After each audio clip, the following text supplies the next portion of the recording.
And it's funny, I actually do. I really do enjoy comedy. I enjoy jokes a lot. And I was talking with Gordon about this. And one of the things Gordon shared when we were just having a conversation is he was just saying a lot of comedy comes from pain. And that's really true. So if you're laughing a lot up here tonight, that means these people have been through a lot of pain. But it's really true. So when we experience something, we tend to kind of, after a little time, we can start kind of joking about it a little bit more. And it just really had me start thinking about some of the work that we're doing here at Caring Families, because one of the things that I think we've come to understand as we come alongside so many people who are faced in just some difficult circumstances is that if they could just have a little perspective, then things would start changing. If they were able just to wait a little bit and kind of let a little time go by.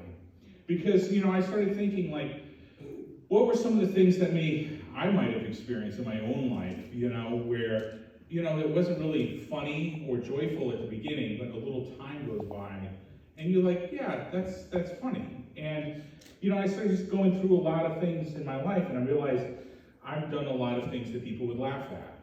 And if I start sharing them, I thought, well, maybe it'd be helpful to understand that. So, like, I just remembered when I was like a teen, I went outside to do chores, and I stepped on a rake. You ever see those cartoon rakes on the character when the rake comes up and hits you right in the nose? Well, that happened to me twice within 5 minutes.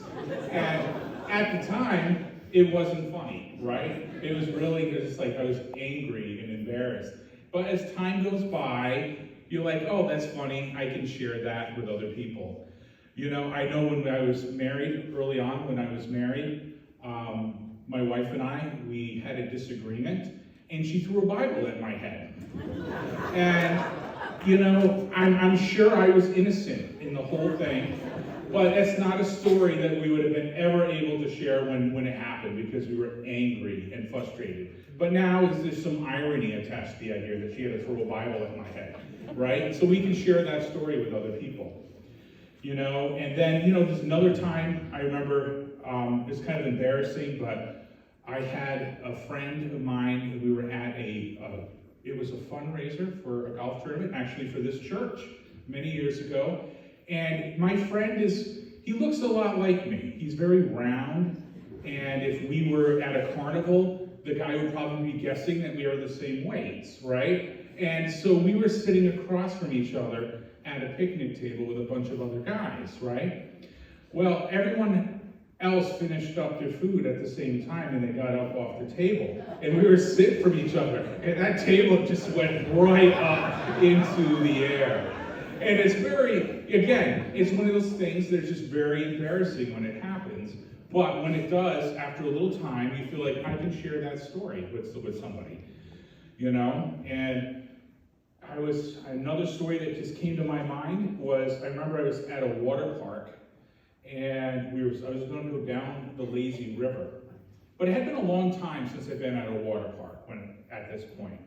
And I guess the best way of explaining it is, I guess they made the tubes smaller than they used to make them, right? My wife likes to call it shrinkflation. So everything is smaller than it used to be. And so I had this tube, and I had a decision to make. It's like, how am I going to put this tube on?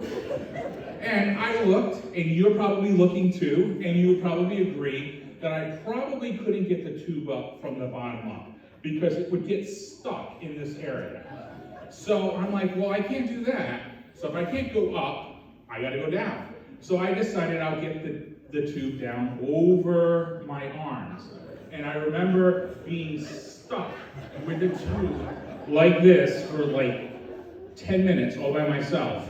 I mean, there were so many people there at the park, but nobody, I guess maybe they see this all the time. A fat guy stuck in a tube, and it's just like, it's just a Tuesday here. It's just another day. But at the time, I was so angry, and I was so frustrated with it, And there was also another time, a real serious time, where I actually ended up having to go to the hospital, and I was in the hospital overnight. And what ended up happening was my thyroid just ended up going crazy. And so it was kind of a buildup, right? So my thyroid was going crazy. I wasn't sleeping. My heart was racing. And I ended up going to the ER, and I thought I was going to die. And my blood pressure was through the roof. In fact, they were surprised I wasn't dead yet. And I was just in a really bad shape. And again, I'm just thinking, I'm going to die, and I'm not going to make it. And then after I met with the doctors, and the doctors admitted me, they gave me some medication, I started feeling better, right? And about 3 or 4 hours goes by, and my mom finds out I'm in the hospital. And she's worried, because she hears that, I was afraid I was going to die too. So as the good son, I decided to send her a picture, right? And this is a picture I sent her. I wanted her to see how I was in the hospital. And what's really interesting about this picture is this was like 4 hours after I got admitted. And just after I spent some time getting the support and help from the doctors there, I already started feeling better. So it was such a dramatic change for me. And that's really what I want to share about Caring Families as you guys are here tonight, to understand a little bit about what we're doing. Because what we're able to do is we're able to kind of just slow everything down for the people who are faced with some really difficult situations. And by slowing it down, we're giving them a chance to see that there's support and giving them a chance to develop some perspective, right? Because when you're first faced with something that is hard or difficult, it's really, it seems impossible sometimes. We've all heard what it's like, how do you eat an elephant, right?